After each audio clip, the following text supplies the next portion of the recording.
Di arah situ masih banjir kalau jalannya banjir kalau. Beginilah kondisi bangunan Sekolah Dasar Negeri Sukakarya yang berada di Kecamatan STL Ulu Terawas, Kabupaten Musirawas yang terendam banjir akibat luapan Sungai Terawas. Gedung sekolah dasar ini terendam banjir akibat hujan deras yang terus mengguyur di wilayah Kabupaten Musirawas, sehingga membuat ruangan kelas menjadi penuh lumpur dan masih digenangi air. Selain itu, beberapa fasilitas sekolah seperti kursi, bangku, buku-buku milik siswa serta arsip sekolah menjadi basah dan sebagian nyaris rusak.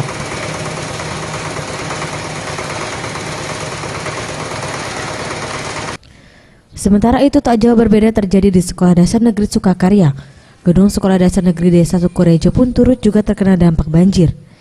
Pihak sekolah pun terpaksa menghentikan proses belajar mengajar sementara dan meliburkan para siswanya hingga air kembali surut. Kemasukan air. Mengganggu nggak? Yo, gitu. Memang setiap hujan begini kondisinya? Enggak, baru-baru inilah deh. Banjir. Sejak kapan? Tadi pagi. Jadi belajarnya gimana? Nggak belajar. Oke. Feris Setiawan, Sriwijaya TV.